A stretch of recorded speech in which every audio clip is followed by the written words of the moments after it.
not only are you charged with robbery, but you, in the midst of it all, you ran over the victim. And neither you or the co-defendant seem to have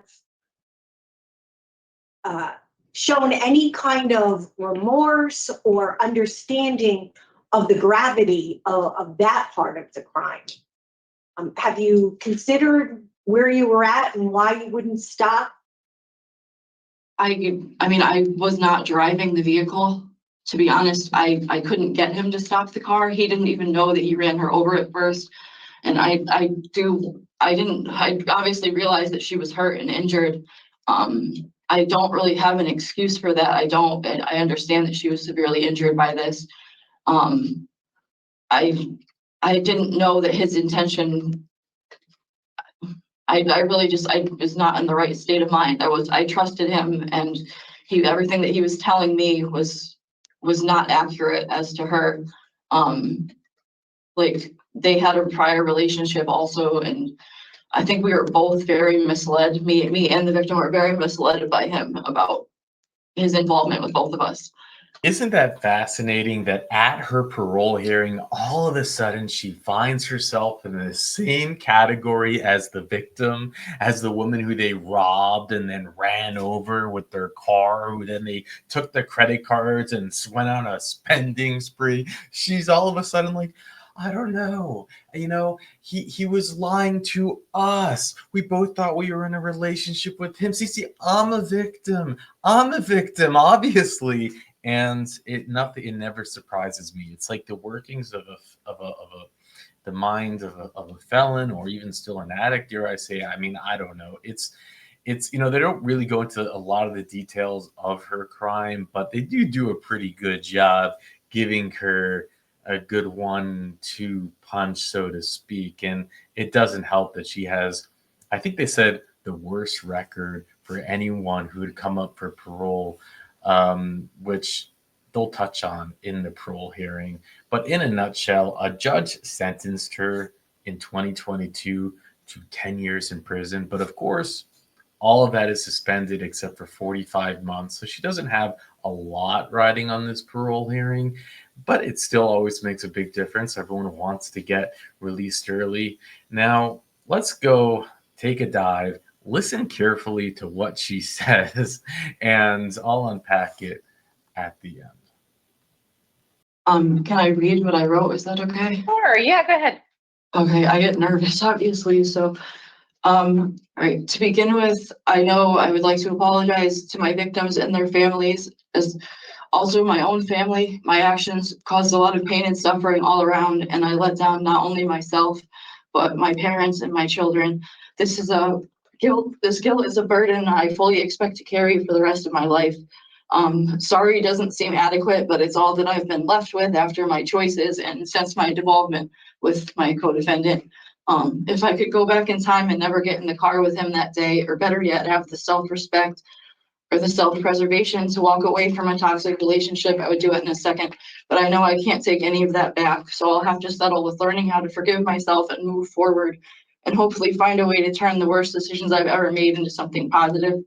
I do have a few ideas about how I can do that, including changing my major and going back to school for my bachelor's, except in psychology instead of the medical field.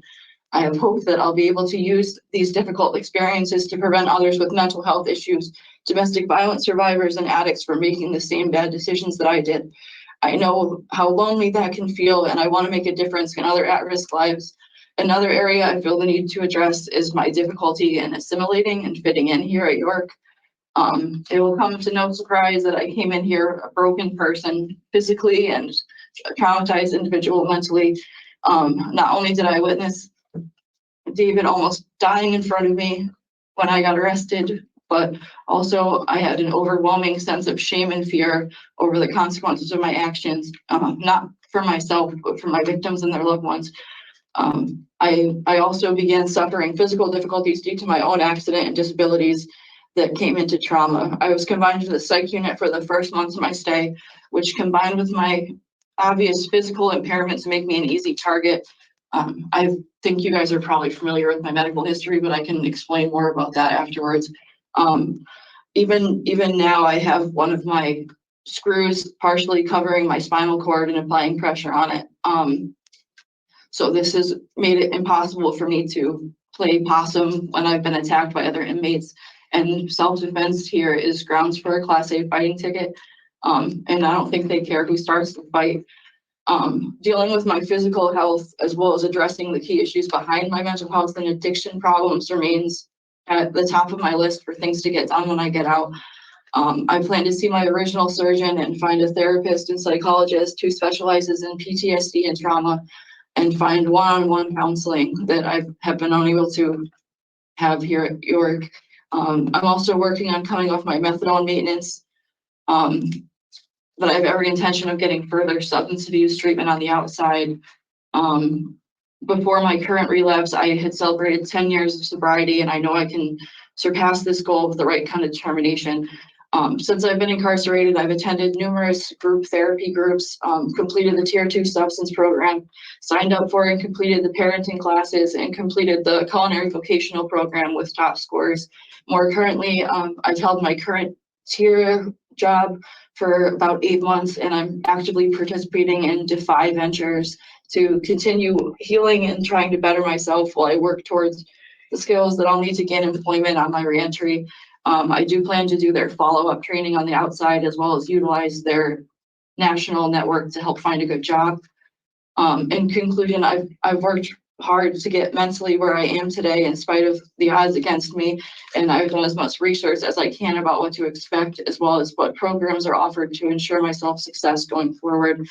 I'm excited to go back to school and find employment, and I'm motivated to regain sobriety. I really want to reunify with my kids at some point once I've reached some stability. I realize that all the sorries in the world don't excuse my behavior, but I'm willing to do the work that I need to keep moving forward with my life, and I plan to atone for my actions in whatever ways I can. Specifically, I want to help others see that they don't have to let the pain they feel push them to make bad choices that will ruin their lives. And I'll do everything in my power to put myself in a better and healthier position in life and make sure I don't have to face these kinds of life and death, lose-lose situations ever again. And in the meantime, thank you for listening. All right, Ms. Murphy, thank you for your statement. We do have questions for you. When we're done with our questions, we'll deliberate and give you our decision. We'll begin with my colleague, Ms. Palmieri. Thank you, Madam Chair. Good morning, Ms. Murphy. Thank you for putting together that statement for us. You covered a lot of ground there, gave us a lot to consider with what you've been going through. I wanted to first talk to you a little bit about the charges that you're here before us today. Very serious. You know, I'm not really sure that you have expressed, in my opinion, an appreciation for the seriousness of them. I mean, not only are you charged with robbery, but you, in the midst of it all, you ran over the victim. And neither you or the co-defendant seem to have shown any kind of remorse or understanding of the gravity of that part of the crime. Have you considered where you were at and why you wouldn't stop? I mean, I was not driving the vehicle. To be honest, I couldn't get him to stop the car. He didn't even know that he ran her over at first. And I obviously realized that she was hurt and injured. I don't really have an excuse for that. I understand that she was severely injured by this. I didn't know that his intention. I was not in the right state of mind. I trusted him, and everything that he was telling me was not accurate as to her.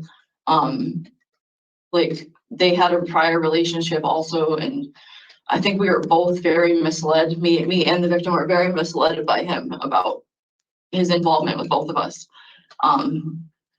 Were you blackmailing the victim? No, she was giving him money every day for the whole 2 years that I knew him prior to that. She was just giving him money for. She was writing him scripts at first for stuff, and she was also giving him money for his use. So. And why when you think about that, why do you think she would be giving him money? I honestly don't. At the time, it was. Yeah, no, I know it was not a great situation. It was my understanding that he was trying to leave that relationship and try to move on with his life at that point. But obviously that's not how it ended up. What did you think was going to happen when you were there with your co-defendant? He told me that he was ending it with her and that I was there to witness that because I didn't believe him because he'd said that to me before. And I had actually left him the week before that and I was in detox. And he was supposed to be turning himself in and going to jail for 6 months. And he basically reached out to me and broke down and he promised me that he was, stepping away from that relationship and that he was going to get help. And I caved basically. It's no excuse at all. I understand that. I was afraid of him dying, to be honest with you. Like when I met him, he was a mess.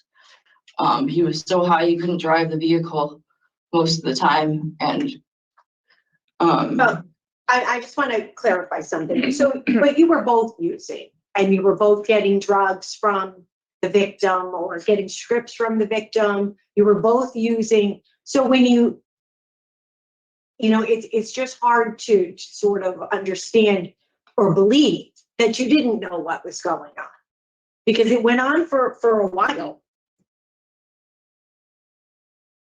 Yeah, it was. I wasn't. He would leave me places a lot when he would go see her, and at that point, I had just gone through a divorce and I was homeless, and he was the only person that was helping me at all. I had found my boyfriend dead from a brain aneurysm in October, and I pretty much pushed all my friends away at that point, and I honestly was afraid of losing him at that point because I felt like I didn't have anybody else left. But I mean, obviously that didn't work out for me. Well, the way the information that we have basically says that, the victim was illegally writing prescriptions and was arrested for that. And you and your co-defendant were threatening her and blackmailing to turn her in, yet she had already been going to court and as of October 2020. And this incident occurred after that. And I guess the other part that's hard to reconcile with is that you wouldn't know that you ran somebody over. No, he didn't know that, but I did, obviously. He said he didn't. He thought he hit a curb is what he said. And I told him that he hit her and he asked what he should do. And I said, you should stop. And he wouldn't stop. He wouldn't. We hadn't done drugs that day. And for him, the need to not be sick, that overwhelmed anything else for him. It always did. All right. And then you took the victim's credit cards and tried to use them and also you have another charge for robbing a gas station. So the scenario continued all within that short period of time? Mm-hmm. Yeah. Okay. So you're incarcerated. You were in the Tier 4 program for a short time. How long were you in it? I think 3 months. 3 months? Something like that. Okay. And why were you removed? I had difficulties getting along with a lot of the girls over there. And then I was also having health issues. I had got pneumonia in the building. And then I was sick at that point, so I was unable to participate in the groups. And at one point they told me that I was triggering the girls because I was falling asleep. And I wasn't really comfortable in the dorm setting at all over there either. Do you think it had anything to do with your disciplinary reports? The issue with the CO, there's a CO Dominski. I had written to Tramachi about that. I witnessed him tampering with food over there, and then he had written me a ticket, and I accepted it just so I wouldn't be further harassed by him, basically. But he was actually suspended for 2 weeks when they looked at the report and saw what had happened. He had written me a ticket saying that he was inspecting my bunk or something along those lines.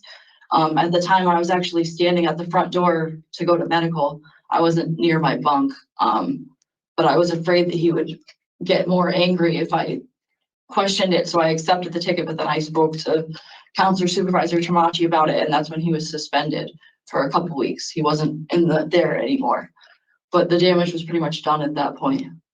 You also have a few fighting tickets, disruption tickets. I hear what you said, your explanation of the tickets in your opening statement about not being able to defend yourself or attempting to defend yourself. However, what stands out to me is that you have 13 tickets in a very short amount. We have a number of individuals that come before us that are in the same amount of time or longer and are able to get through day to day without having any issues. So the fighting tickets, disruption tickets, insulting language. That's from the CO as well as the disrupting one. That's also the same CO that I had the issues with. And if you also notice that my punishment for the last one, the disrupting, it was changed because the guy, Lucier, he does the disciplinary review, the disciplinary review board. He knows that there's more to the situation than that. Like, there's no point in fighting the tickets here, ma'am. There's not, like, you're not going to win. So I accepted the ticket. So let's go back to your programming. Because the ticket, we have our information and I've only had your 2 since in the last. Since I left since I got into the current tier that I'm on right now, I've only had the 1 ticket in February.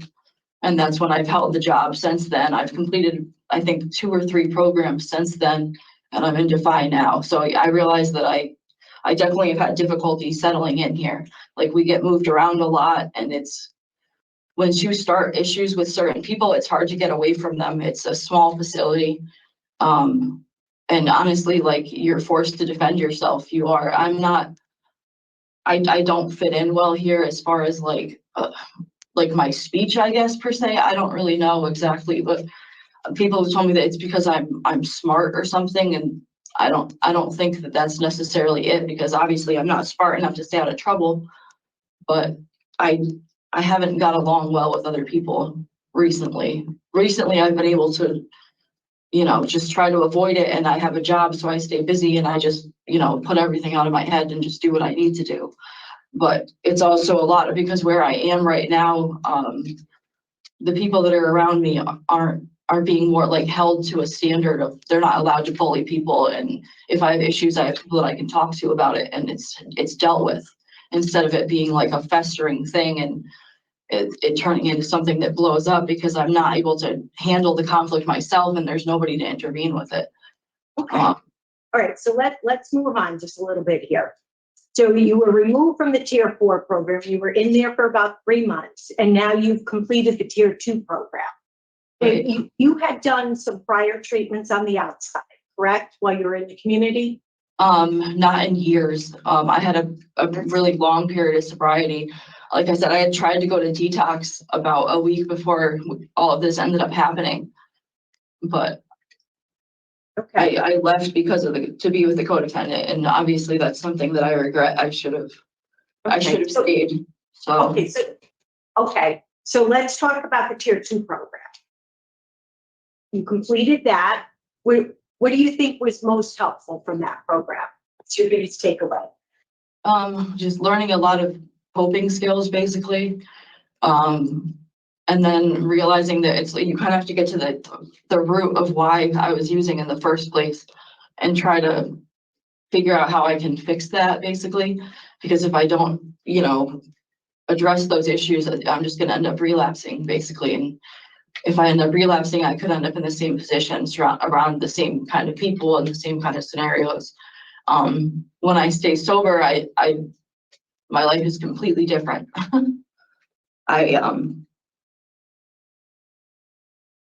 I have my kids in my house and stuff.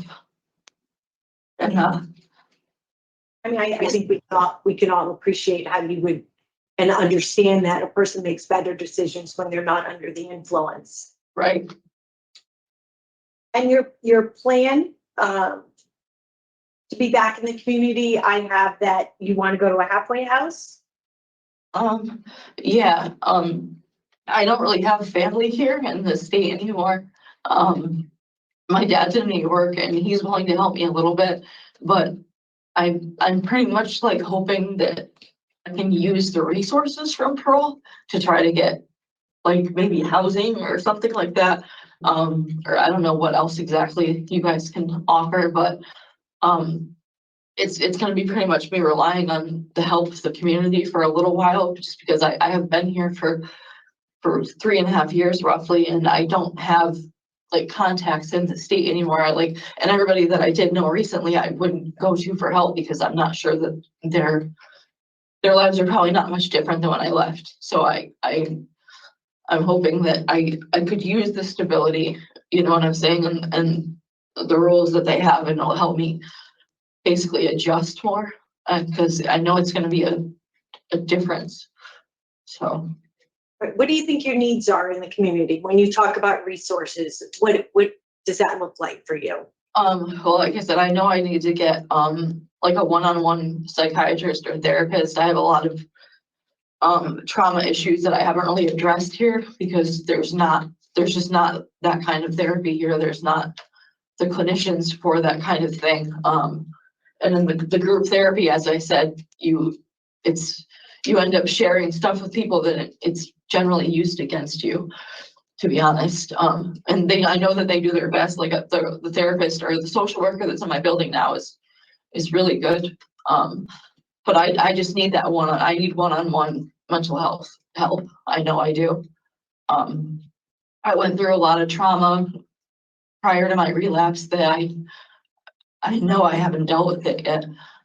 And I've tried to here, but there's not groups for that here. There's not.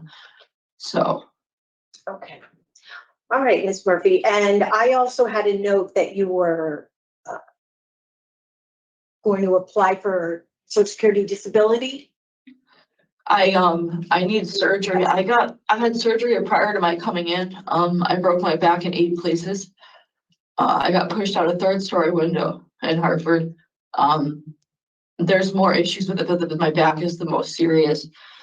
There's 2 rods and 5 screws in my spine, and one of them rejected and has been moving around my back this whole time. And right now it's positioned so it's pushing on my spinal cord and going over my spinal cord. So I need surgery to remove that and possibly put it back where it's supposed to be because the damage has spread. I actually have osteoporosis now also because. I'm going to interrupt you because we're live streaming. This is a public hearing, so I don't want you to share all of your medical history online. There's a lot though. There's a lot of health that the medical, obviously prison medical care is not the best. And I've had a lot of problems because of that specifically. And I need very extensive surgery when I get out, basically. So I'm planning on going to school. I almost have a bachelor's degree. I needed about 2 more semesters. So I'm hoping that that's something that I can do while I'm unable to work, or that I can find some kind of remote job. I know with COVID, there's been a lot more of people being able to work like on computers and such like that. Obviously I can't do any heavy lifting. So I think that part of my life is over. Well, I do think that you've given some thought to what your options are, and I'm sure that'll be very helpful. Okay, thank you, Ms. Murphy. I have no other questions. Thank you. Ms. Murphy, did you hack into the victim's accounts, any of her financial accounts? It's a simple question. Yeah. The answer is yes. Okay. Yeah. Did you assault her prior to this incident? No. You never had any physical altercations with her? No. And there was an incident where that was during when she was selling, giving him the pills, and she had called the police because he had just driven away when she had given him the drugs. And she said that I hit her. So he was like driving, we were running from the cops literally at that point. And he wouldn't stop. There was plenty of high-speed chases that I ended up getting involved with him. Yeah, you kept going back and involving yourself some more. Yep. I definitely didn't have a lot of, like I said, any kind of self-preservation or respect for myself at that point. Yeah. Why aren't you in contact with your children? Their father and I had some issues. He was abusive, and when my boyfriend passed away, the kids ended up going and living with him and his family. And my kids are younger also. I am in contact with my oldest son and my mother. They're not younger, they're 7 and 11. Right, but when I left, they were a lot younger than that. And this isn't Okay, really. so my question was, why aren't you in contact with your children? I am in contact with the adults in their lives. Okay, did you file a motion in court to try to get phone calls, visitation, something? I filed an appearance, yeah, and I've been waiting to hear back from them. Okay, good. All right. And yeah, once I have an address, I figured I would file for visitation and stuff like that also. I've been forced to contact like his parents because my ex-husband is not very like, he wasn't much of a parent to begin with, to be honest. It's basically the grandparents that are taking care of the children at this point. Yeah, So so they're left with 2 non-parents is what you're saying. Yes, Yeah, that's unfortunate. So they're real victims here too. yes. Yeah. So Ms. Murphy, I want to explain something to you. In a parole hearing, what we look for is change, growth, rehabilitation, hard work. I don't see that in your file. In my 16 years here, I have never seen a poor evaluation. Generally, they sprinkle in some fair, some good, some excellent remarks. Poor, yours poor across the board. I've never seen it. In 2 evaluations signed by 2 different people. So your theory about someone having it out for you would not hold true in this case. You were not removed from the program. We have the notes from the program due to medical issues. You were removed because you violated the rules. You stole multiple things. You were insulting people. You had contraband. That's why you were removed. 13 tickets is unacceptable. We're seeing 7 women today with 0 tickets, 0. So it is possible, ma'am. Okay. You need to start taking more accountability for your actions and stop making excuses, or you're not going to make it through your 4 years of probation. You're done here in 4 months, regardless of what we do here today, but 4 years of probation will be a long road for you. So continue to work on yourself, please. Mr. Rodriguez. Madam Chair, you asked all the questions I was going to ask. Thank you. Thank you. Give us a few minutes to discuss your case and we'll get back to you shortly with our decisions. Ms. Palmieri? So I think Ms. Murphy has done some work. You know, completing the Tier 2 program, I think, is a step in the right direction. She definitely has the need for substance abuse and mental health services, whether it's at the facility or when she gets out. So in terms of her appreciating that about herself and the need for to continue to either get employment or get a job, I think is a step in the right direction. Or get a job, go to school, that's what I meant.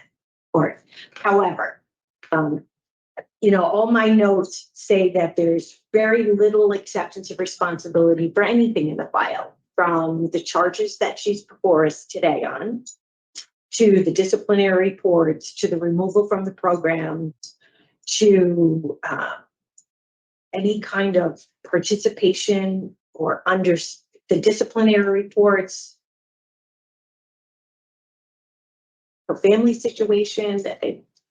I just, the pre-sentence report was as disappointing as was her interview with the parole officer and the supporting documents in terms of seeing any change, seeing any appreciation for the severity of the situation. I mean, regardless of what the victim was doing, they ran her over.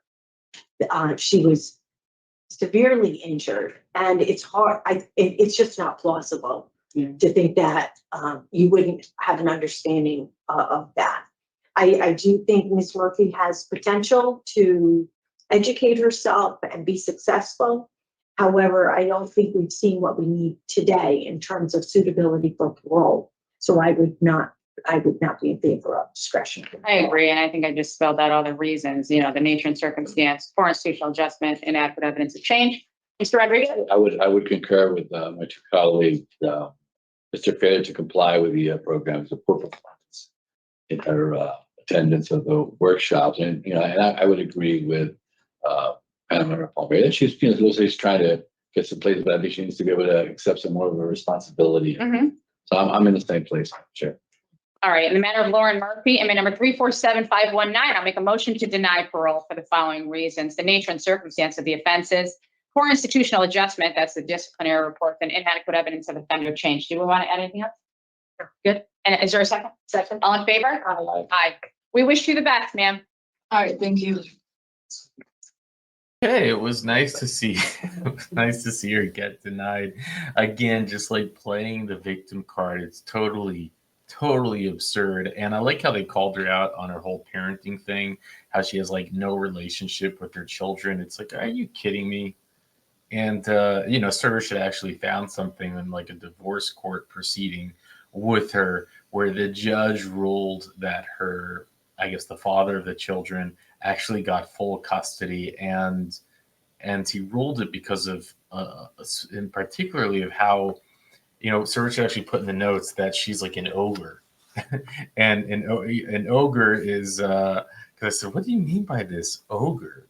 And she says, well, ogre generally means man-eating villain. and in general parlance infers an evil, cruel, terrifying person. And that's what he pulled out of the from what the judge put in the transcripts for the divorce proceedings. So she was playing a lot of games, and here she is in this vehicle saying, I had no idea, it's all my fault. So I was curious, because they do have articles on the man that she was in the vehicle with her boyfriend. And it was interesting as she kept flip-flopping. First, her last boyfriend died from a brain aneurysm. I'm sure that's exactly what it was. Nothing else nefarious going on there. No narcotic involvement, I'm sure. And then this person, he really needed help. He's just a good guy who needed help. And then, but he wasn't being honest with us. It's like, oh, lady, she got out. She's out and about now, and she still is out of trouble, to her credit. And at the time of this parole hearing, she would have been out for about 1 full month.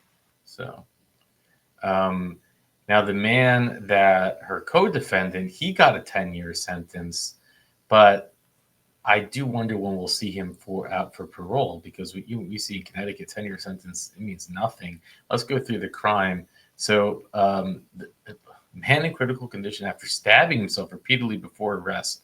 So this was like initially kidnapping charges. Apparently, I guess they kidnapped her. So a man and woman, who we just saw, wanted on kidnapping charges, were captured Tuesday after they were located with a stolen vehicle in Hartford, and the man attempted to kill himself before the peer's arrest. David and Lauren were taken into custody in Farmington police and served warrants on a series of kidnapping, assault, robbery charges.